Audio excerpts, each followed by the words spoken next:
அரிட்டாப்பட்டியில் tungsten சுரங்கம் அமைப்பதற்கு அனுமதிக்க மாட்டோம் என்று தமிழ்நாடு அரசு சட்டமன்றத்திலே தீர்மானம் இயற்றிவிட்ட பிறகு எதற்காக இந்த போராட்டத்தை செய்கிறீர்கள் என்று கேள்வி எடுப்பவர்களுக்கு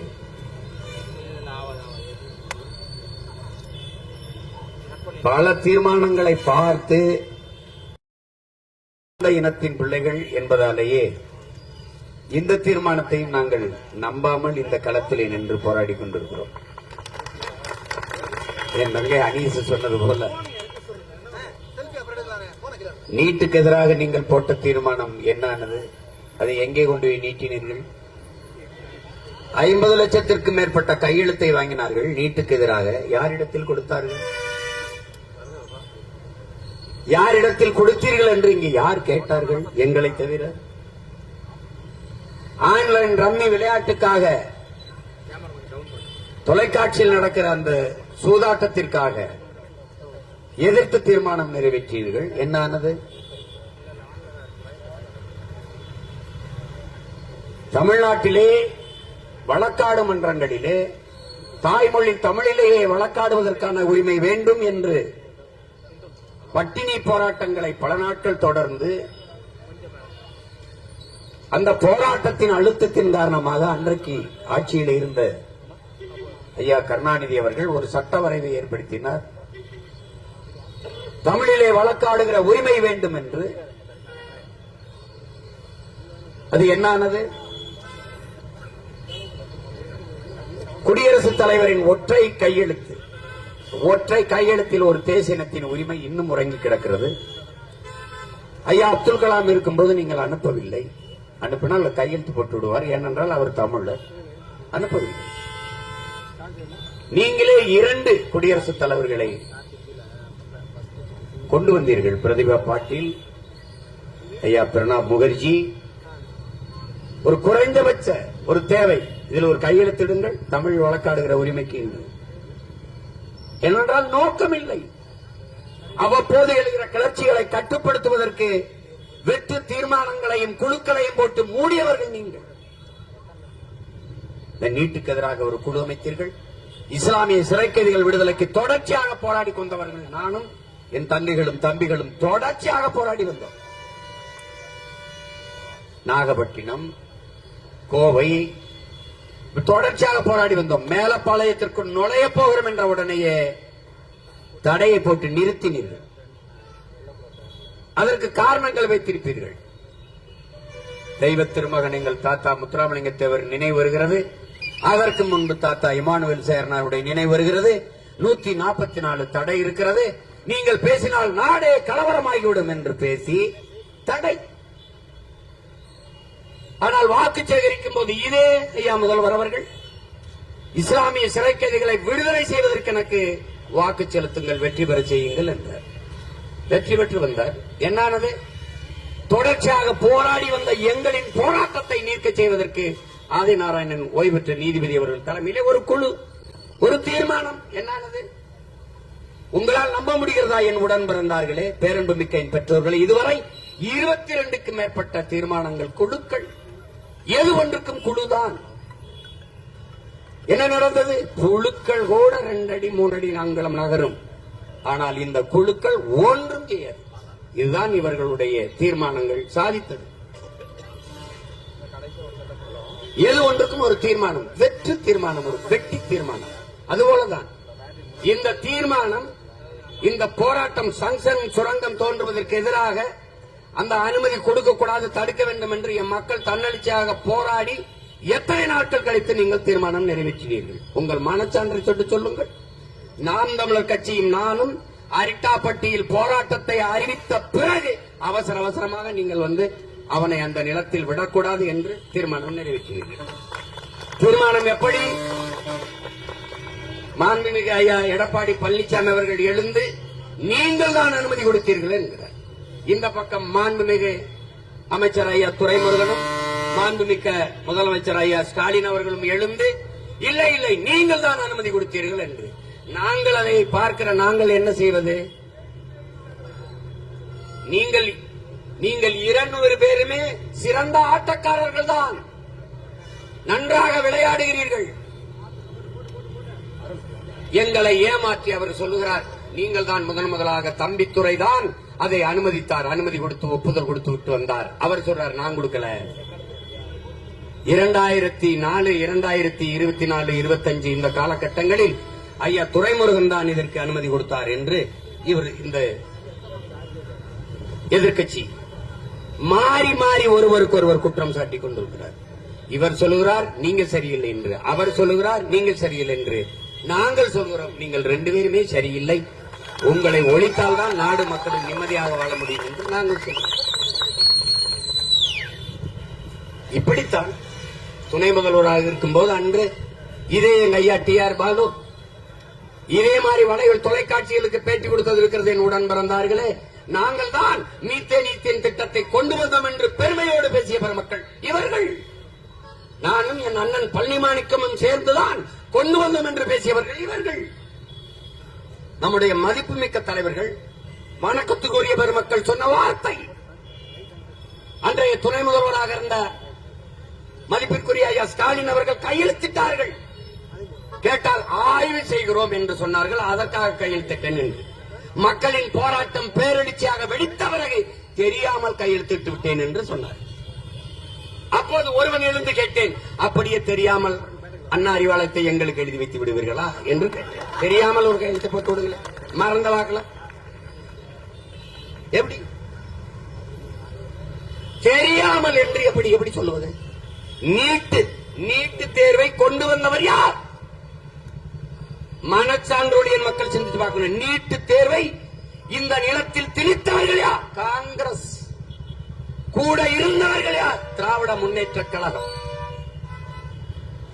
GST வரியை கொண்டு வந்தவன் யார்? காங்கிரஸ். கூட இருந்தவர்கள் யார்? திராவிட முன்னேற்ற கழகம்.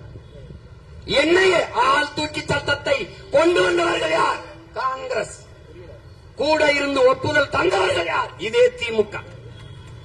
தென் மாநிலங்களிலே எண்ணெயே தேசிய புலனாய்வு முகமைக்கு அலுவலகம் போட்டுக்கொள்ள அனுமதி கொடுத்த ஒரே அரசு திமுக அரசு, ஐயா ஸ்டாலின் அரசு. இந்த திட்டம் தனக்கு எதிராக, தன் கருத்துக்கு எதிராக ஜனநாயகம் பேசுகிற குரல் வலைகளை நெருக்க ஆள் தூக்குற சட்டம் என்பது தெரியுமா தெரியாதா? தெரியும். எல்லா லட்ச திட்டங்களையும் கொண்டு வந்தவர்கள் இவர்கள் தான். இன்றைக்கு வந்து நீட்டை நாங்கள் ஒழிப்போம். எப்படி ஒழிக்கிறது?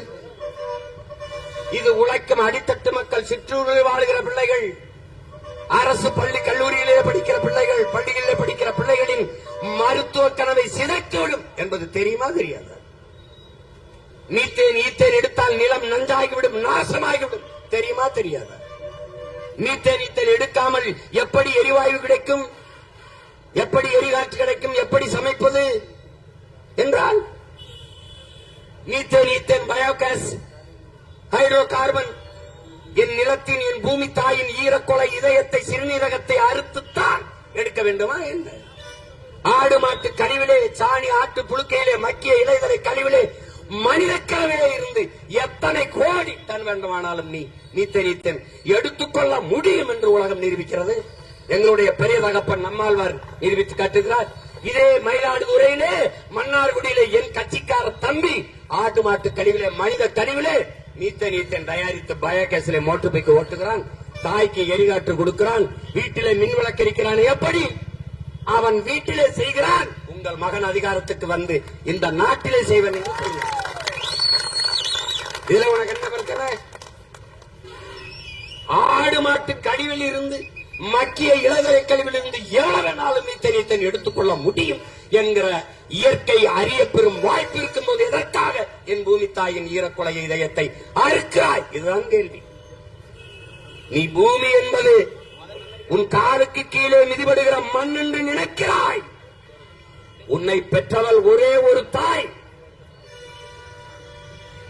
உலக உயிர்களின் தாய். உன் தாயையும் சேர்த்து பெற்றவள் இந்த பூமி தாய் என்பதை நீ மறந்து விடாது.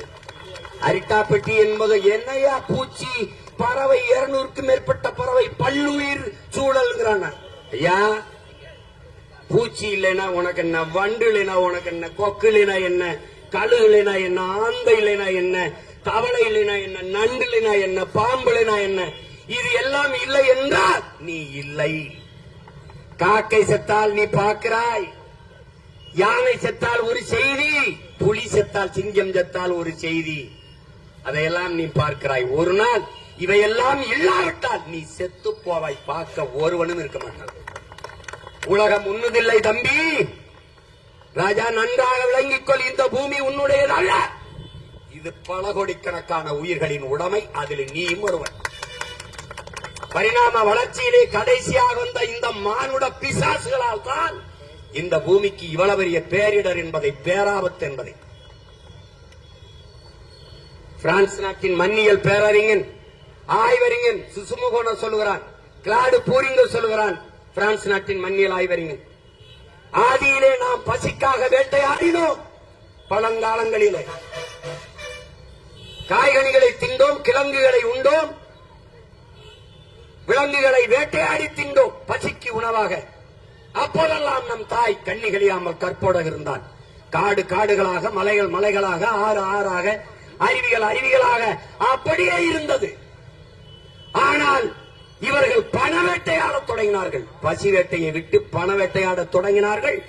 நம் தாய் கற்பழிக்கப்பட்டு விட்டால், 18 வயதிலே பாட்டியாகிவிட்டால், மரண படுக்கையில் கிடக்கிறார். ஓடி வாருங்கள் என் அன்பு மக்களை காப்பாற்றுங்கள். பிரான்ஸ் மண்ணியல் ஆய்வறிஞன் கிளாடு பூரிங் இன்றும் இருக்கிறார். அதைத்தான் உங்கள் பிள்ளைகள் சொல்கிறோம். அன்பு மக்களே, உன் இடத்தினை உறுதி செய். இது என் இடம், இது என் நிலம், இது என் தாய் நிலம், என் மண்.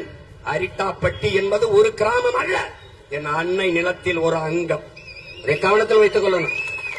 இருக்க இடத்தை உறுதி செய், உன் இனத்தினை முன்னிறுத்து. இது என் நிலம், என் இனம், நாங்கள் தமிழர்கள். இருக்க இடமற்றவன் அனைத்துலகம் பேசாதகதையற்றவன். என் வாழ்விடத்தை இழந்துவிட்டு அமெரிக்க ஏகாதிபத்தியமே, ரஷ்யாவே என்று பேசுவது போல ஒரு வெட்டி பேச்சு உலகத்தில் எதுவும் கிடையாது. நீ நிலத்தை இழந்தால் பலத்தை இழப்பாய். ஈழத்து பாவேந்தன் புதுவை ரத்னதுரை பாடியதை என்னரும் தம்பி தங்கைகளே உங்கள் உள்ள சுவற்றில் இதயத்தில் ஆழமாக பதிவு செய்யுங்கள். என் அருமை மக்களே, உங்கள் தாய் நிலத்தை பேரன்பு கொண்டு காதலியுங்கள், நேசியுங்கள். உங்களை பெற்ற தாயோ 10 மாதம் தான் உங்களை வயிற்றிலே சுமக்கிறார். ஆனால் இந்த பூமி தாய் உங்கள் வாழ்நாளின் கடைசி நொடி வரை சுமக்கிறார். அதனால் உங்கள் தாயினும் மேலானவள் இந்த பூமி தாய். நீ தாயின் மடியில் இருந்து கீழே இறங்கி முதலடி வைத்தது அவள் மடியில் தானேங்கிறார். நீ கீழே இறங்கி முதல்ல கால வைத்தது இவள் மடியில் தான். இறந்த பிறகு நீ புதைந்தோ எரிந்தோ சாம்பலாவதும் இவள் மடியில் தான். ஆகையினாலே என் அன்பு மக்களே, உங்கள் தாய் நிலத்தை பேரன்பு கொண்டு காதலியுங்கள். ஏன்? நிலத்தை இழந்தால் நீங்கள் பலத்தை இழப்பீர்கள், பலத்தை இழந்தால் உங்கள் இனத்தை இழப்பீர்கள்.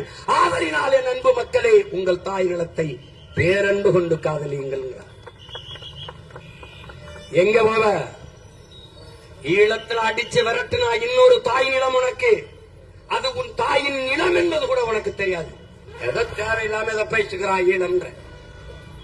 அங்க அடித்து விரட்டினான் அகதியாக வந்து நிற்கிறாய் என்று ஒரு காணொலி பார்ப்பாய். ராமேஸ்வரம் முகாமில் 17 ஆண்டுகளாக இருக்கிறேன், எனக்கு இந்த நாட்டில் ஒரு உரிமையும் தரவில்லை என்று ஒருவன் ஆளுகிறான் முட்டிக்கால் போட்டு மாவட்ட ஆட்சியருக்கு முன்னாடி. அகதியாக நிற்கவாவது உனக்கு ஒரு இடம் இருக்கு. ஆனால் இங்கிருந்து விரட்டினால் நீ எங்கு போவாய் என்பதை எண்ணிப்பார். என்னோடு நிற்பாய், உறுதியாக நிற்பாய். இது மண்ணல்ல என் மக்களே, நம் தாயின் மடி என்பதை நீங்கள் மறந்து விடாதீர்கள். தாய்ப்பாலும் தண்ணீரும் மலிவாக கிடைப்பதனாலேயே இந்த மனிதர்கள் இந்த பூமியை மதிப்பதில்லை என்கிறார் ஐயா வைரமுத்து அவர்கள். இது நீ உனக்கு காலுக்கு கீழே மிதிபடுகிறதுனாலேயே இதன் மதிப்பு உனக்கு தெரியல. இது உலகை பல கோடிக்கணக்கான உயிர்களின் தாயடா இந்த பூமி. நீ பார்க்கிற எல்லாவற்றையும் தந்த பெரும் இயற்கையின் பெரும் தாயடா இவள். இறை மாதா, இறை மாதா இந்த பூமி. இவன் வருவான், மீத்தேன், ஈத்தேன், ஹைட்ரோ கார்பன் என்பான், நிலக்கரி என்பான். உனக்கு தெரியுமா நெய்வேலி பழுப்பு நிலக்கரி மின்சாரம் எடுக்கிற இடம் யாரது? யாருடையது? நமது சொந்தம். நம்முடைய தாத்தா ஜம்புலிங்க முதலியாரின் சொந்த நிலமடா. 500 ஏக்கர், 500 ஏக்கர் இந்த நாட்டிற்கு அருங்குடையாக கொடுத்தவன் நம் தாத்தா. பெருமையோட நிமரடா. ஜம்புலிங்க முதலியார் கொடுத்த 500 ஏக்கர். கிணறு தோண்டுகிறார், கருப்பு கருப்பா ஏதோ வருகிறது. அன்றைய ஆட்சியில் இருந்த நண்பன் தாத்தா காமராஜ் கிட்ட வந்து, காமராஜ் இது என்னன்னு பாரு, ஏதோ கருப்பா வருத. ஆய்வு செய்கிறார்கள், நிலக்கரி. அதை நம்மிடத்தில் இருப்பதை விட அரசாங்கத்தில் இருப்பது நல்லது, அது நாட்டுக்கு மக்களுக்கும் பயன்படும் என்று நேருவிடம் போய் ஒப்படைக்கிறார்கள். அப்படிதான்டா நெய்வேலி பழுப்பு நிலக்கரி மின்சாரம் வருது. தனி சொத்தை பொது சொத்தாக்கிய பெருமகன் நம்முடைய தாத்தா ஜம்புலிங்க முதலியார் அவர்கள். உனக்கு தெரியுமா? நம்ப முடிகிறதா? அந்த பெருமகனுக்கு அந்த இடத்தில் சிலை வை என்று போராடிய மகன் நான். போராடி சிலை வைக்க வைத்தவன் நான்.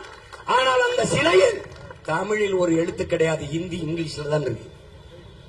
அதுக்கப்புறம் ஏன் போராடல? இன்னி போராடி பயில வந்து பேத்துட்டு தூய தமிழ்ல கல்வெட்டு வைக்கிறது தவிர வேற வழி கிடையாது. எவ்வளவு நாளைக்கு போராடிட்டே இருக்கிறது?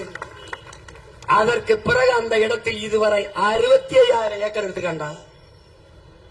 500 ஏக்கர்ல தொடங்கி 66 ஏக்கர் விளைநிலத்தை விட்டு, வாழ்விடத்தை விட்டு வெளியேறி வெளியேறி வெளியேறி வெளியேறி என்ன சொல்றா? உங்கள் வீட்டுக்கு ஒருவருக்கு வேலை, வீட்டுக்கு ஒருவருக்கு வேலை, வீட்டுக்கு ஒருவருக்கு வேலை. இதை நம்பி நம்பி இடத்தை கொடுத்து கொடுத்து கொடுத்து அகதியாக வெளியேறியவர்கள் நமது மக்கள். இன்னைக்கு நெய்வேலி பழுப்பு நிலக்கரி மின் உற்பத்தி அந்த நிலையத்திலே வேலை பார்ப்பவன் எத்தனை பேர்? நம்மவன் எத்தனை அதிகாரி உயர் பதவியில் இருப்பவன்? 299 பேர் வேலைக்கு ஆள் எடுத்தார்கள். ஒருவன் கூட தமிழன் இல்லை. நிலம் என்னது, வளம் என்னது, நாடு என்னது, வேலை எவனுக்கு அது? இதான்டா அங்க இருக்கிற நிலைமை. இதான் அந்த வீட்டின் மேற்கூரையை பார், சூரிய ஒளியில் மின் தகடு. இது மாதிரி ஒவ்வொரு வீட்டின் மேற்கூரை, இந்த பேருந்து நிலையம், இந்த கழிவறை, அரசு கட்டிடங்கள், சாலையின் நடுவால் இருக்கிற டிவைடர், எல்லாவற்றிலும் நீ இந்த சூரிய ஒளியின் மின் தகடை போட முடியாதா? விளைநிலத்தை பறித்து போட்டா எண்ணூறு கமிதியிலே 5000 ஏக்கர் 4100 கோடி தான் அதானி முதலீடு செய்தது. என் மக்களிடத்தில் சொன்னது என்ன? வேலை வாய்ப்பு, வேலை வாய்ப்பு, வேலை வாய்ப்பு. நான் போராட போகிற போது என்னையும் என் தம்பி தங்கைகளையும் சீமான் எங்கள் பொழப்பிலே மண்ணள்ளி போடுகிறான் என்று திட்டினார்கள் என் மக்கள். இதே போலதான் என்று கத்தினேன். இன்றும் எங்களை பார்த்தால் இவர்களுக்கு வேற வேலை இல்லை, இவர்கள் இதே வேலை. ஆம், வேற வேலை இல்லை. என் மண்ணை, என் மக்களை நேசிப்பது, காப்பது, அவர்களுக்காக வாழ்வதை தவிர எங்களுக்கு ஒரு வேலை இல்லை. எனக்கென்ன என்று விட்டுட்டு போக முடியாது. ஏனென்றால் எங்கள் முன்னவர்கள் அப்படி இல்லை. எங்கள் உடலில் ஓடுகிற குருதி அப்படி சோரம் போய் சமரசம் செஞ்சு ஓடுகிற ரத்தம் இல்லை. எங்களை உருவாக்கிய தலைவன் நாமல் செத்தாலும் சரி நம் இனம் வாழ வேண்டும் என்று போராடினோம். புரட்சிக்காரனின் பிள்ளைகள் நாங்கள். கடைசியாக கமுதியில் என்ன நடந்தது? 4100 கோடி தான் அதானி முதலீடு செய்தார். 4100 கோடி இங்க இருக்கிற ஆட்சியாளர்கள்ட்ட, முதலாளிகள்ட்ட இல்லையா? கடைசியா என்ன நடந்தது? வாட்ச்மேன் வேலை, காவலர், வாயில் காவலர் வேலை கொடுத்தார். இந்த வேலை வாய்ப்பு கேட்கும் போது காதிலே தேனை ஊற்றுவார்களா என் உடன் பிறந்தவனே? வாயிலே தேனை ஊற்றினாலும் நீ சப்பி சாப்பிடுவாய். காதிலே ஊற்றினால் என்ன பண்ணுவாய்? காதிலே ஊற்றுவார்கள். வேலை, வளர்ச்சி, டெவலப், டெவலப். யாருக்கானது? யாருக்கான டெவலப்? யாருக்கான வளர்ச்சி? யாருக்கான வளர்ச்சி?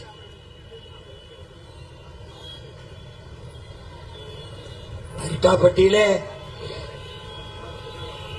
அங்க போராட அனுமதி தரல, இங்கேயும் தரல. உங்க தீர்மானம் போட்டிருக்கு. அதையும் மீறி புயல், பெரும் மழை, அதையும் மீறி நீ போராடுகிறியே என்று சொன்னார்கள். ஏன் இந்த போராட்டத்தை ஒரு அடையாள போராட்டமாக தொடங்க காரணம் என்னவென்றால், என் அன்பிற்குரிய தம்பி தங்கைகளே, அருமை சொந்தங்களே, எங்கள் நிலத்தின், எங்கள் வளத்தின், எங்கள் இடத்தின் முக்கியத்துவத்தை நாங்கள் போராடுவதின் முக்கியத்துவத்தை உணர்த்துவதற்காகவே அரசின் தீர்மானத்தையும் தாண்டி இந்த நிலத்திலே நிற்கிறோம். உங்கள் தீர்மானத்தை ஏற்கிறோம். ஆனால் இந்த தீர்மானத்தை நிறைவேற்றி கொடுத்தால் மதிக்கிறோம், நம்புகிறோம். ஏனால் பல தீர்மானங்கள் வெற்றி தீர்மானமாக இருந்ததால் நாங்கள் நம்பி ஏமாற தயாராக இல்லை. இம்முறை ஏமாற தயாராக இல்லை. 40 நாடாளுமன்ற உறுப்பினர்கள் வைத்திருக்கிறீர்கள். அங்கே விவாதத்தை தொடங்குங்கள். இந்திய நாட்டை ஆளும் ஒன்றிய அரசிடம் உறுதியை பெறுங்கள். வேளாண்மைக்கு கொடுத்த ஒப்பந்தத்தை திரும்ப பெறுவோம். இந்துஸ்தான் சிங்க் லிமிடெடுக்கு நாங்கள் கொடுத்ததை திரும்ப பெறுவோம் என்று நீ பெறல. எத்தனை அரச குட்டிவா, எத்தனை ராணுவத்தை திரட்டிவா, எங்களை தாண்டித்தான் எங்க தாய் நிலத்தில் நீ ஒரு கள்ள மண்ணை இந்த முன்னாடி இருக்கிறவன் தான் நினைச்சுக்கிட்டு இருக்காத. நினைச்சு கூட்டணும்னு வச்சுக்க, நீ ஸ்தம்பிச்சு போயிருவ.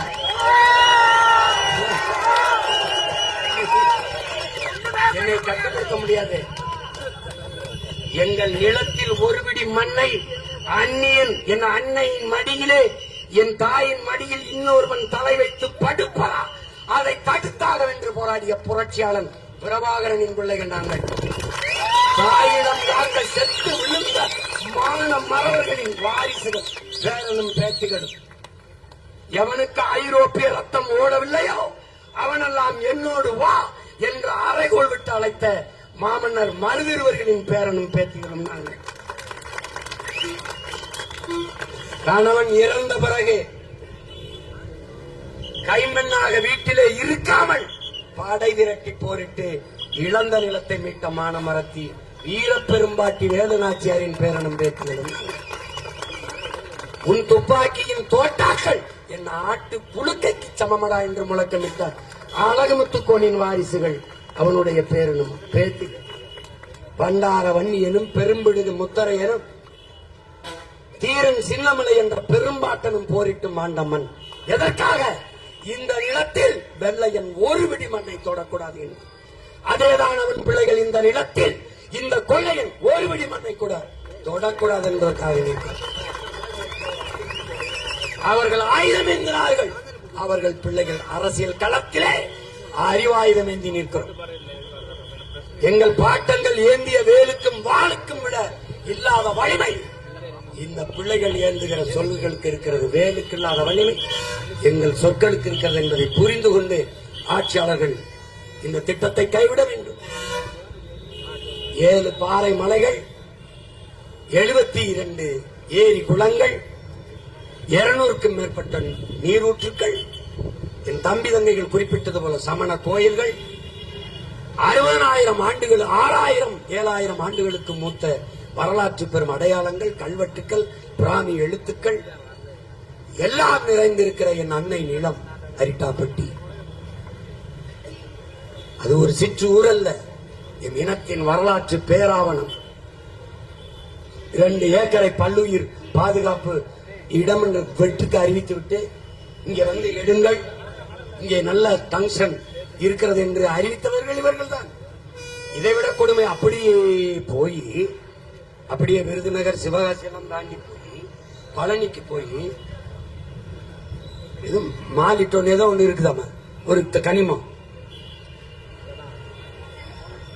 அதை அடுத்து அதை போய் தோண்ட போறது. இங்க இருந்தே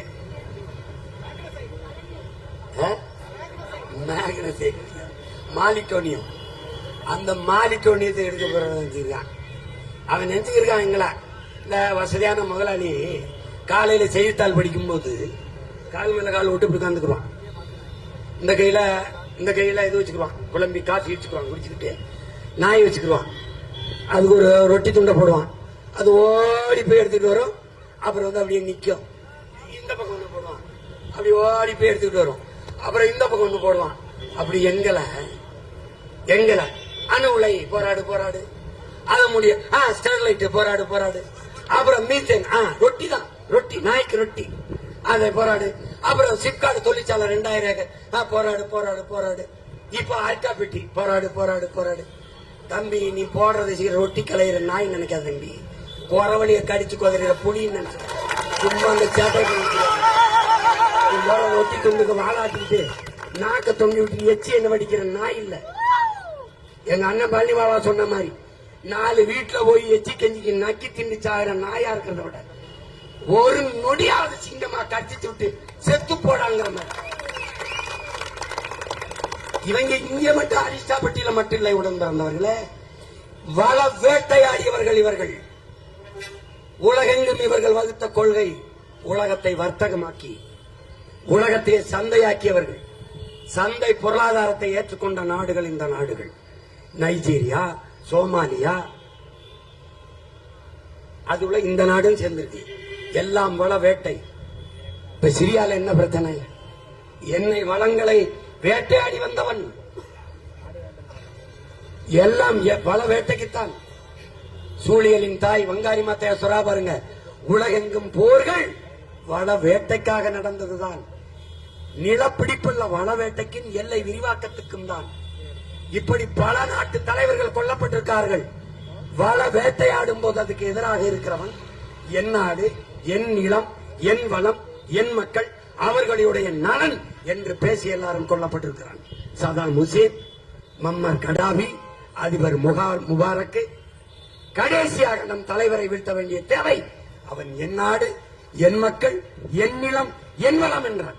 அவனுடைய மகன் சீமானும் அவன் தம்பி தங்கைகளும் இந்த நிலத்தில் இது என் நாடு, என் நிலம், என் வளம், என் மலை, என் காடு, என் கடல், என் ஆறு, என் அருவி என்று சண்டை போடும்போதெல்லாம் அவன் ஒரு வார்த்தை வச்சிருக்கிறான், fascist, Tamil chauvinist, Tamil separatist, Tamil terrorist. அதெல்லாம் கேட்கும் போது எனக்கு ஒரு திமிரும் ஒரு நிமிர்வும் வருதுபாரு. அப்படி வரும்போது நான் தமிழ் சாவனிஸ்ட் சொல்லும் போது நல்ல தமிழ் தாய்க்கும் தமிழ் தகப்பனுக்கும் நாங்கள் எல்லாம் பிறந்திருக்கிறோம், எங்கள் பிறப்பில் ஐயமில்லை என்பதை காட்டுகிறது. அதனால் பெருமக்களே, இன்றும் ஒரு முறை சத்தமாக, இன்னும் ஒரு முறை சத்தமாக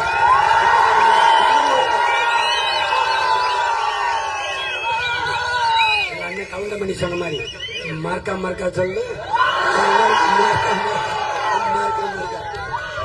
சொல்லுங்க, சொல்லிக்கிட்டே இரு, சொல்லிக்கிட்டே இரு. இவர்களுக்கு வேலையே இதுதான். இந்த அதிகாரங்களின் அன்பு மக்களே நமக்கானதல்ல, உள்நாட்டு வெளிநாட்டு பிற முதலாளிகளுக்கானது. அவர்களுக்கு நீங்கள் அறிந்து கொள்ள வேண்டும்.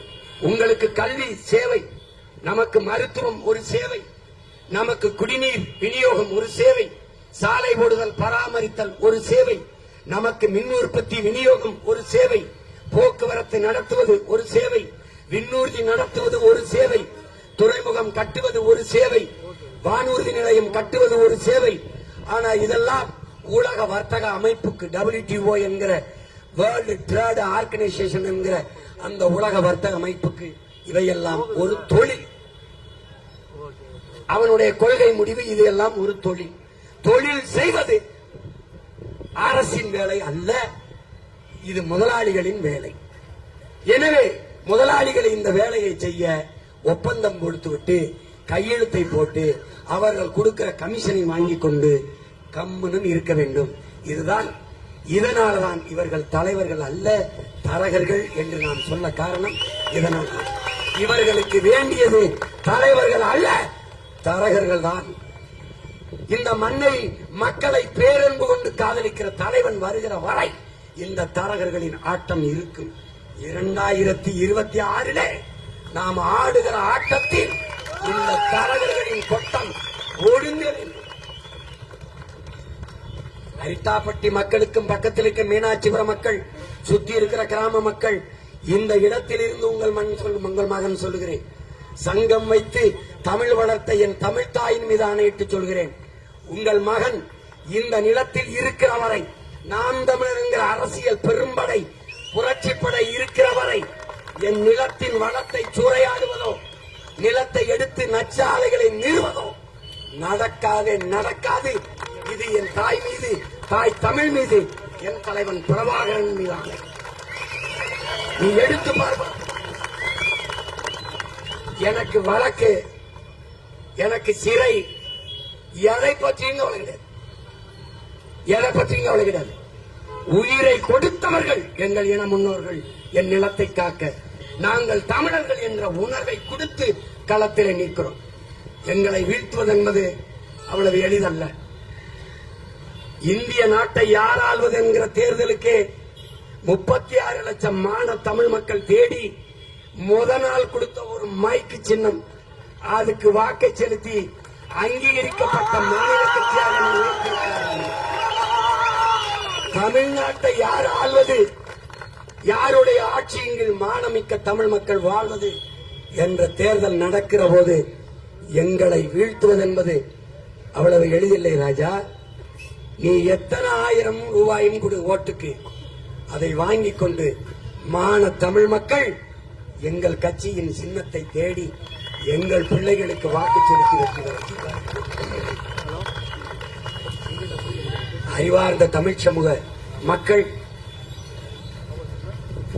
என் உயிர்க்கினிய என் உடன் பிறந்தார்கள், அச்சத்தை கைவிடுங்கள், இல்லை என்றால் உங்கள் லட்சியத்தை கைவிடுங்கள் என்று நம்முயிர் தலைவர் நமக்கு கற்பித்தது உள்வாங்கிக் கொண்ட நீங்கள் துணிந்து நில்லுங்கள், துணிந்து நில்லுங்கள். நாம் கொள்ளையடிக்கப் போகவில்லை, கொலை செய்ய போகவில்லை, திருடப் போகவில்லை, ஊரான் நிலத்தை அபகரிக்க செல்லவில்லை. நம் தாய் நிலத்தை அபகரித்து விடக்கூடாது என்பதற்காக தடுக்க வந்திருக்கிறோம். நிலத்தின் வளத்தை எடுத்துவிட்டால் நிலம் பாலைவனமாகிவிடும், ஒன்றும் இருக்காது, ஒன்றும் இருக்காது. எனவே அன்னை நிலம் அரிட்டாப்பட்டி என்பது நம்முடைய தாய் மடி, அதை காப்பது அரிட்டாப்பட்டி மக்களின் கடமை அல்ல. இந்த மண்ணில் மகனாக பிறந்து மானமிக்க தமிழ் தாயின் மாறிலே பால் குடித்த ஒவ்வொரு தமிழ் பிள்ளையினுடைய பிறவி கடமை. அதுவே ஒரு பிடி மண்ணை உயிரை கொடுத்தேனும் தொடவிடாமல் தடுப்போம் என்கிற உறுதியை இந்நாளில் ஏற்போம். இது ஒரு போராட்டத்தின் தொடக்கம்தான், ஒரு பேரறிவிப்பு தான். இதை இந்திய நாட்டை ஒன்றிய அரசை ஆண்டு கொண்டிருக்கிற பாரதிய ஜனதா கட்சியின் ஆட்சி, தமிழ்நாட்டை ஆளுகிற ஐயா ஸ்டாலின் அவர்களுடைய தலைமையிலான திராவிட முன்னேற்ற கழக ஆட்சி இந்த கோரிக்கையை புரிந்து கொண்டு போராட்டத்தின் உணர்வை நாங்கள் வெளிப்படுத்துகிற உணர்வை புரிந்து கொண்டு இந்த தீர்மானம் வெற்று தீர்மானமாக ஆகாமல் வலிமையுள்ள உயிர்ப்புள்ள தீர்மானமாக மாற்றுங்கள். நீங்கள் நிறைவேற்றிய தீர்மானத்தில் இது 1வது வென்ற தீர்மானம் என்று காட்டுங்கள். இன்றைக்கு நம்பாத நாங்கள் அன்று நம்பி உங்களுக்கு வாழ்த்து சொல்லுவோம். இல்லை என்றால் எங்களை களத்தில் இருந்து அப்புறப்படுத்துவது, வீழ்த்துவது. இன்னைக்கு அனுமதி தராமல் ஒரு ஓரத்தில் நிறுத்தியிருக்கிறீர்கள். காவலர்களிடம், கண்ணியமிக்க காவல்துறையிடம் நாங்கள் கேட்டது அனுமதி தானே ஒழிய எங்களுக்கு பாதுகாப்பா இல்ல. ஏனென்றால் இந்த நாட்டுக்கே நானும் நாம் தமிழர் கட்சி தம்பி தங்கைகளும்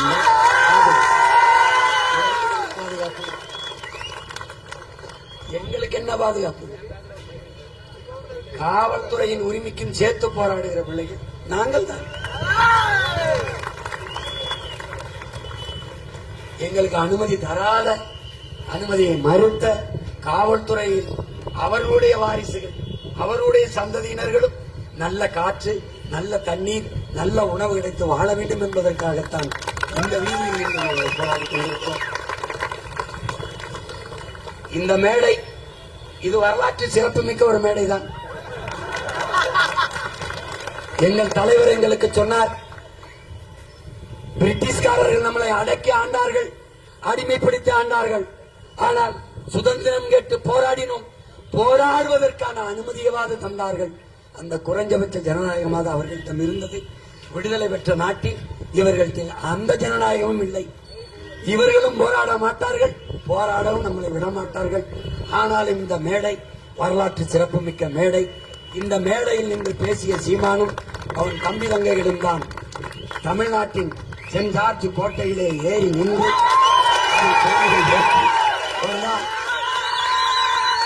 இந்த நாட்டுக்கு மக்களுக்குமான பாதுகாப்புக்கான சட்டத்தை நிறைவேற்றினார்கள் என்ற வரலாற்று பதிவு வரும். அதனால் என் தம்பிகள் இந்த மேடையை ஆவணப்படுத்தி வையுங்கள். அன்று ஒரு நாள் என் தம்பிகள் எல்லாம் உறுதிமொழி எடுக்கும் போது, நீதானே என்னை இந்த குட்டியானையில ஏத்தி விட்ட பையன் தம்பி, புரட்சி என்பது ஒரு தலையில் மாற்றம். மேலே இருப்பது கீழே வரும், கீழே இருப்பது மேலே போகும். வீதியில் நின்று கத்துக்கொண்டிருக்கிற நாங்கள் வீதியில் நின்று கத்துக்கொண்டிருக்கிற நாங்கள் ஆட்சி அதிகாரத்திற்கு வருவோம். ஆட்சி அதிகாரத்தில் இருக்கிற நீங்கள் ஒரு நாள் வீதிக்கு வருவீர்கள். இதற்கு பெயர்தான் புரட்சி. இதற்கு உறுதியாக நடக்கும். ஏனென்றால் புரட்சி எப்போதும் வெல்லும். சரியானது வென்றே தீரும். நாங்கள் சரியானவர்கள், சரியாதின் பக்கம் நிற்பவர்கள். எளிதானதை செய்யாதீர்கள் மக்களே, சரியானதை செய்யுங்கள். இன்றைக்கு சிறிய கூட்டம் என்று கருதாதீர்கள். சிறிய கூட்டம் என்று உருவத்தில் சிறிய நங்கூரம் தான் பெரிய கப்பலை நிறுத்துகிறது. சிறிய எறும்பு தான் அவ்வளவு பெரிய யானையின் காதில் நுழைந்தால் என்ன செய்வது என்று யானை கிளிபிடித்து சுத்துகிறது. ஒரு சின்ன பைய சீமான், அவனை சகிக்க முடியல. ஆடிய வெளியிடுறது, வீடியோ வெளியிடுறது. கட்சியிலிருந்து ஒருத்தனை நான் போடான்னு விரட்டி விடுறேன். அவனை கூப்பிட்டு பேட்டி எடுக்கிறது. நான் அப்படின்னு துப்புறேன். அந்த எச்சில் எடுத்து கட்சி வளர்த்துக்கிட்டு தெரியாது. இதுக்கு 2 அமைச்சர், இதுக்கு நாங்களே ஒரு புரோக்கர் பாய் அனுப்பி விட்டுருக்கோம். அது போய் உட்கார்ந்துகிட்டேன். 50 பேர் கட்சியில சேர்ந்தார்கள். 80 பேர் பாத்துக்கடா, டேய் திமுகவே நான் தான் வளர்க்க வேண்டியது இருக்கு. ஏய், நாட்டுல ஆட்சி அதிகாரத்தில் இருக்க கட்சியவே நான் தான் வளர்க்க வேண்டியது இருக்கு. 2 பேர் நான் வரட்டின காவாலி 2 பேர் உட்காந்துருக்கான். மீதி 50 பேர் அவன் கட்சியில இருந்து கூட பின்னாடி உட்கார வச்சுக்கிட்டு 50 பேர் சேர்ந்துட்டான். 80 பேர் சேர்ந்துட்டான். அதிகபட்சம் இன்னும் 1.5 ஆண்டு. அதுக்கப்புறம் யார் ஆட்டம் பெருசா இருக்குன்னு பாத்துருவோம். உண்மையிலேயே இந்த மண்ணும் மக்களும் தமிழ் மக்களின் நிலம் என்றால் சத்தியத்திற்கு நிற்கிற பிள்ளைகள் நாங்கள். சத்தியமாக வெல்லுவோம். இதுல எந்த மாற்றும் இல்லை, எந்த மாற்றும் இல்லை. அறிவார்ந்த தமிழ் சமூக தம்பிதங்கைகள், பேரன்பையின் பெற்றோர்கள், பேரன்பமிக்கையின் பெற்றோர்கள், நம்பிக்கையோடு இருங்கள். நாம் வெல்லுவோம். இந்த துயரங்களை, துன்பங்களை தூர தள்ளுவோம். அரிட்டாப்பட்டி அல்ல, அன்னை தமிழ் நிலத்தில் எந்த நச்சு திட்டங்களையும் நுழைய விடாமல் உங்கள் பிள்ளைகள் தற்காத்து நின்று போராடுவோம். இந்த உறுதியை இந்த நிலத்தில் இருந்து உங்களுக்கு தருகிறேன். 4ஆம் தமிழ்ச்சங்கம் வைத்து தமிழ் வளர்த்த என் பாட்டன் பாண்டித்துரை தேவர் மீது ஆணையிட்டு, பாண்டிய நெடுஞ்செழியனின் மீதும் ஆணையிட்டு உறுதி தருகிறேன். இந்த நிலத்தில் ஒருபடி மண்ணை கூட உங்கள் பிள்ளைகள் எங்களை தாண்டித்தான் தொட முடியும். இந்த போராட்டத்தின் கோரிக்கையை ஏற்று ஆட்சியாளர்கள் கவனத்தில் எடுத்து அரிட்டாப்பட்டியில் டங்ஸ்டன் சுரங்கம் அமைப்பதை கைவிட வேண்டும், கைவிட வேண்டும், கைவிட வேண்டும். நன்றி, வணக்கம். நாம் தமிழ்.